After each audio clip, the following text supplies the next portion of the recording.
म्हणून उपयोग नाही। पुंजी तर सगळ्यांकडे असते हो।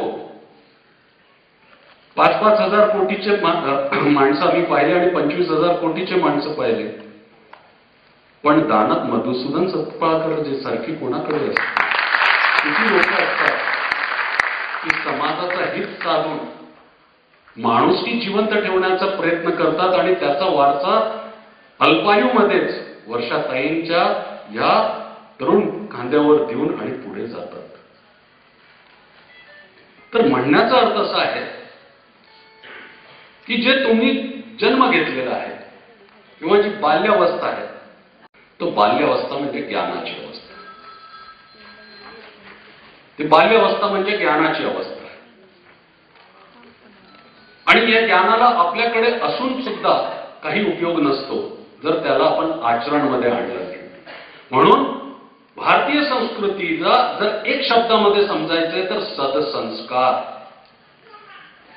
एक छोटंसं उदाहरण देतो।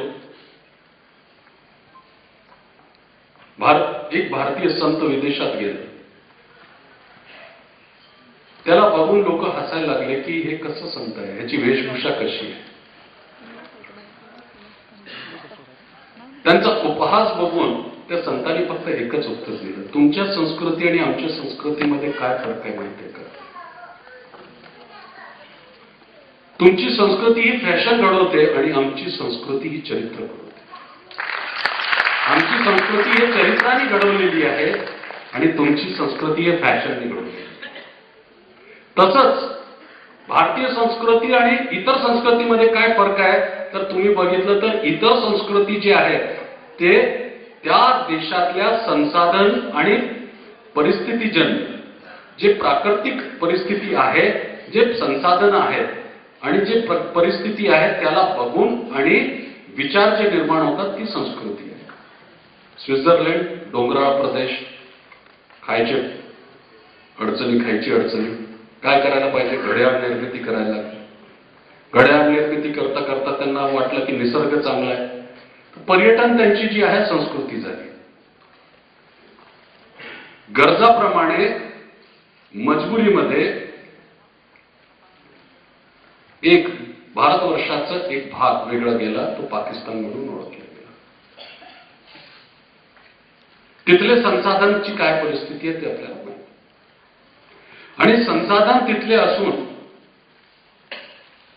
संसाधनाची परिस्थिती आणि जे प्राकृतिक स्वरूप आहे आणि जे विचारसरणी आहे त्याच्यामुळे तिथे काय निर्माण झालं? तालिबान। आज श्वेत घाटी बघा, जे शांतीची घाटी म्हटल्या जायचे, ऋषी मुनींचे तपश्चर्याची भूमी म्हटल्या जायची। तर थोडंसं बाजूला आपण येऊ, परत ते लांब विषय न घेता तर बाजूला आपण करू। तर भारतीय संस्कृती एका शब्दात निर्माण होतात, सत्संस्कार। आणि सत्संस्कार कशावरून निर्माण होतात? आता हे संस्कारचं रूप काय तर नाते रिश्ते, आदरणीय डॉक्टर सावजींनी म्हटलं त्याचप्रमाणे मी सांगतो, शेवटी नाते रिश्ते संबंध काय आहे? वसुदेव कुटुंबकम। पहिले आपण एकत्र कुटुंब राहायचं तर सुख दुःख आणि सर्व एकत्र करायचं। फिनलँड सारखा राष्ट्र 90% क्राईम वाढल्यानंतर जेव्हा क्राईम कंट्रोलमध्ये येत नव्हता, व्यभिचार कंट्रोलमध्ये येत नव्हता, जेव्हा अराजकता हे नियंत्रणमध्ये येत नव्हती, तिथले सरकारचं एकच धोरण ठरलं की प्रत्येक जे मुलं आहेत किंवा जे काही विद्यार्थी आहेत ते सर्व विद्यार्थ्यांना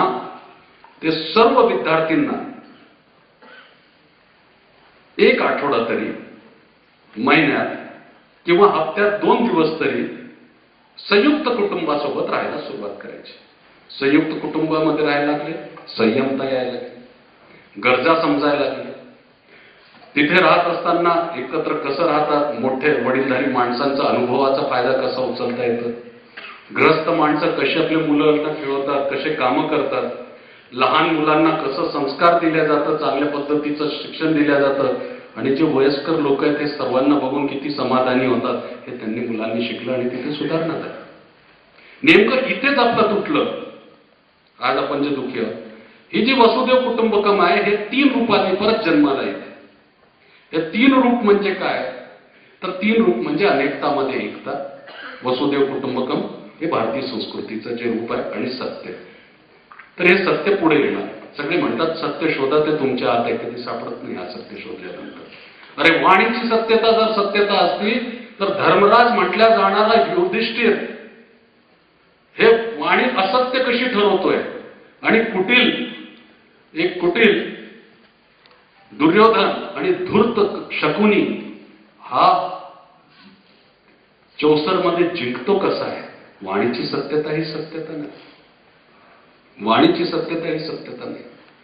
तर मग हे जे सदसंस्कारांचा प्रभाव आहे जे संस्कृतीला निर्माण करतात. भारतीय संस्कृती जर 3 घटकांपासून तयार होते, ज्या पद्धतीने एक माणूस 7 घटकांपासून तयार होतो, जे सप्त चक्र आहे त्या सप्त चक्रला जागृत करण्यासाठी सप्तसूर आहे. त्या सप्तसुरांना स्पर्श म्हणजे त्या सप्तसुरांना म्हणजे चांदण्या देण्यासाठी किंवा चमक देण्यासाठी सप्त ऋषी आहेत. पण त्या सप्त ऋषींची चमक कुठेतरी कमी पडू नये म्हणून त्यांची खोली पण मापण्यासाठी 7 समुद्र आहे.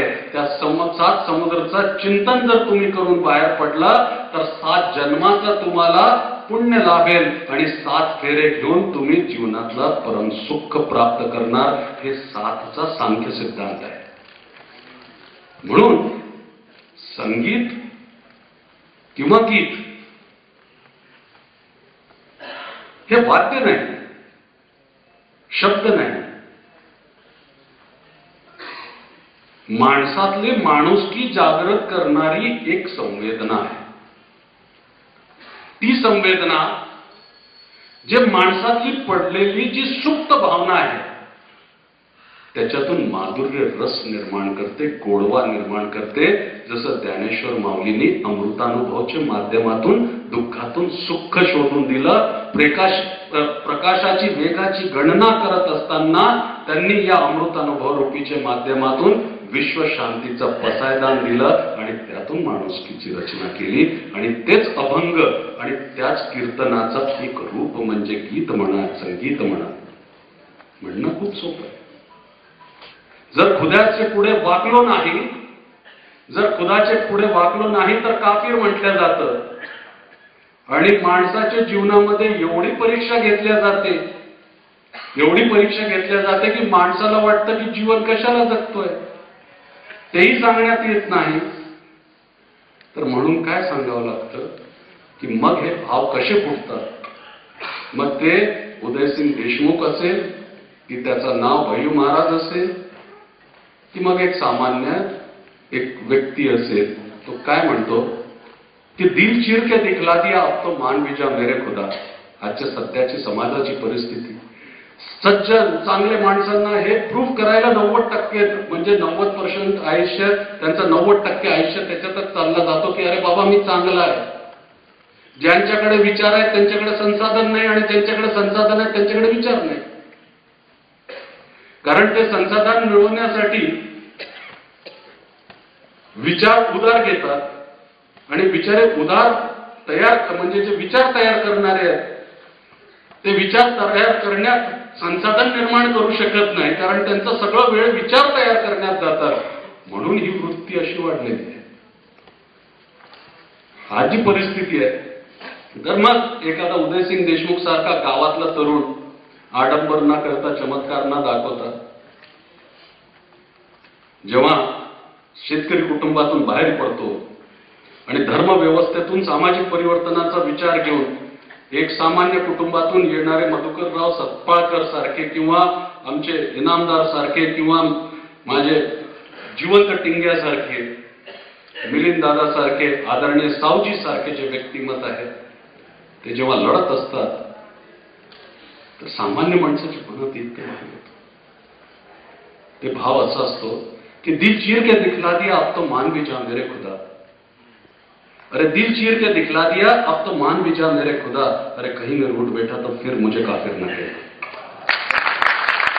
कहीं मैं रूठ बैठा तो फिर मुझे काफिर न कहना.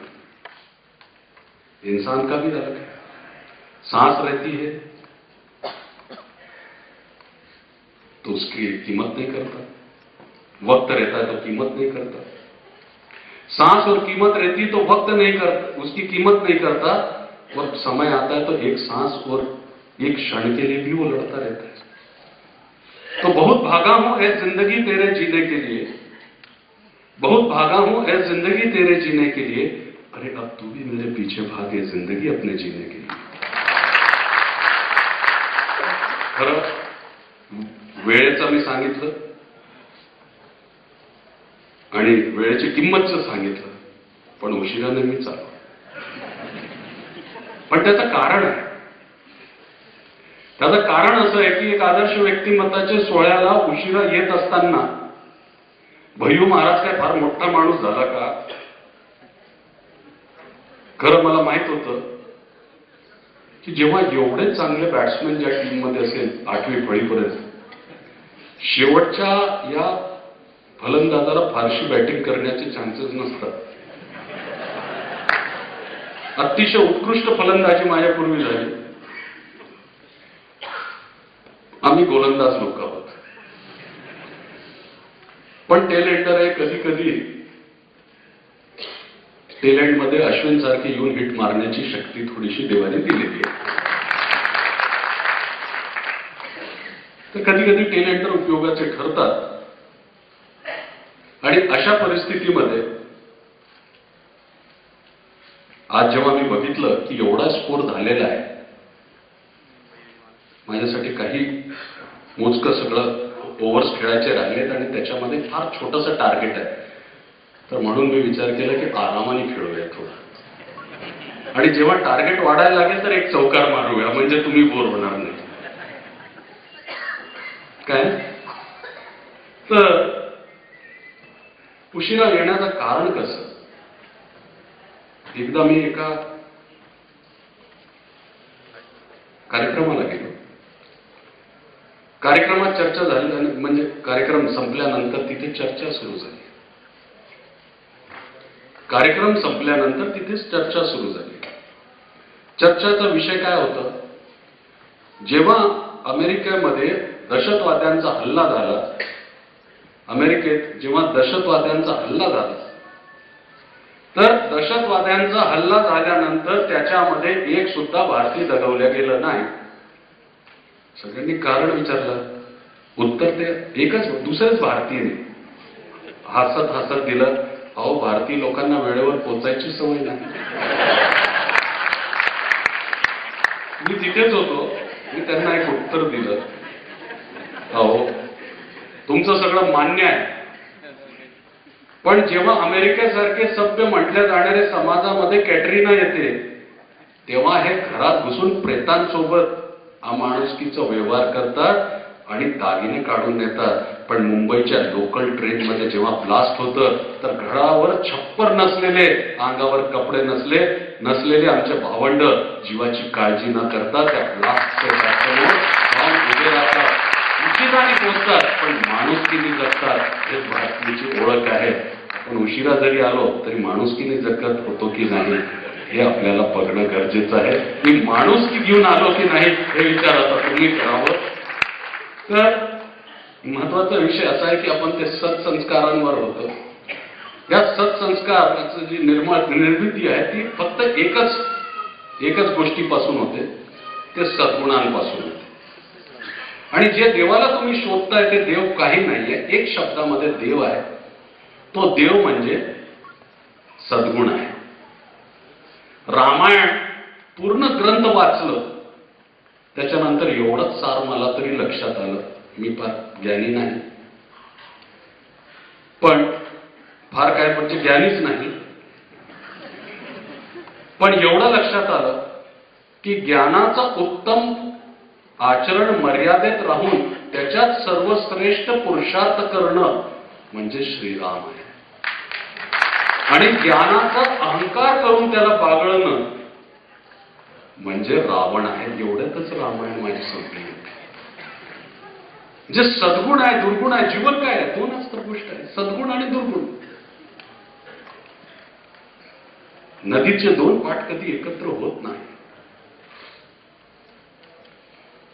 ब्रिज बांधता येतात, उड्डाण पूल बांधता येतं, हँगिंग ब्रिज बांधता येतं, पण पाठ कधी एकत्र होत नाही दोन्ही. नदी आपल्या प्रवाहाला कायम ठेवते. विचार त्या नदीसारखे ते प्रवाहितच राहतात. हे तेरणाऱ्याने निर्णय घ्यायचा आहे की कुठल्या काठाकडे त्याला जायचंय.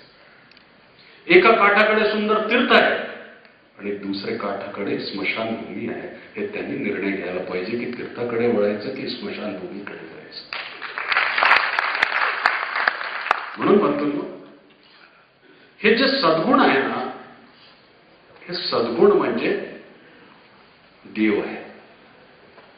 आणि हे कालचे देव म्हणजे आजचे महामानव आहे. आणि कालचे महामानव म्हणजे आजचे सुधारक आहे. शेवटी आहे तर आदर्शच ना. मग त्यांना देवाच्या रूपात बघा, महामानवच्या रूपात बघा, किंवा सुधारकच्या रूपात बघा, किंवा क्रांतिकारीच्या रूपात बघा, विचारकच्या रूपात बघा, किंवा एखाद्या परिवर्तनकारीच्या रूपात बघा, मग त्याला मधुसूदन सत्पाळकरांच्या रूपात बघा, किंवा तुम्ही डॉक्टर अविनाश साळवीच्या रूपात बघा.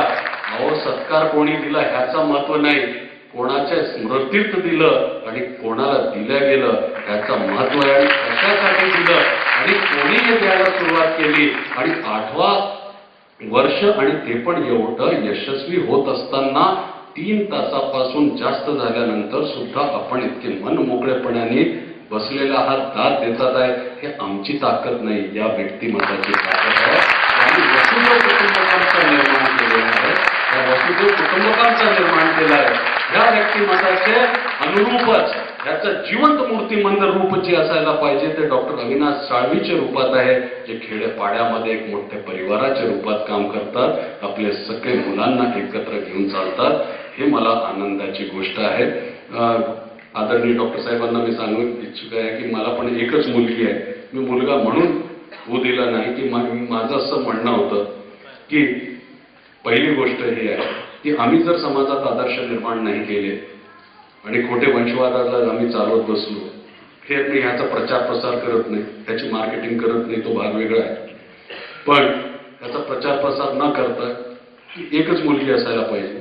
पण तिला जेव्हा मला बघायचं आहे तिच्यामध्ये मुलगाही दिसायला पाहिजे आणि मला जेव्हा भावना येतात तेव्हा त्याच्यामध्ये मुलगी दिसायला पाहिजे. माझे भाव पण असतात. दुसरी गोष्ट, तिच्यामध्ये मुलं पण मी आपल्या विचारसरणीच आहे. आपल्या यायच्या अगोदर मी जेव्हा तयार होत होतो मी त्यांना हे सांगितलं, बरं झालं देवाने एक पण मुलगा दिला नाही. मुलगा जर दिला असता तर कदाचित हे सर्व मला भेटले नसते आणि त्यांना सांगितलं असतं या महाराजाची सेवा त्यांचा मुलगा करेल, ह्यांचं संघटन सगळा मुलगा बघतो, ह्यांचा ट्रस्ट सगळा मुलगा बघतो. माझ्यावर ट्रस्टच कोणी ठेवलं नसतं. देवाने हे ट्रस्ट कायम ठेवण्यासाठी मला मुलगा दिला नाही. आता वंश वाढायचं तर म्हणजे वाढलाच ना. एवढं सगळे याचं एक झाड आहे, त्या झाडाच्या जडला हे जड जे आहे मूळला हे विचार करायचा नाही. फांदी आणि पानं किती आहेत, पानं पडतात परत येतात, फांद्या असतातच.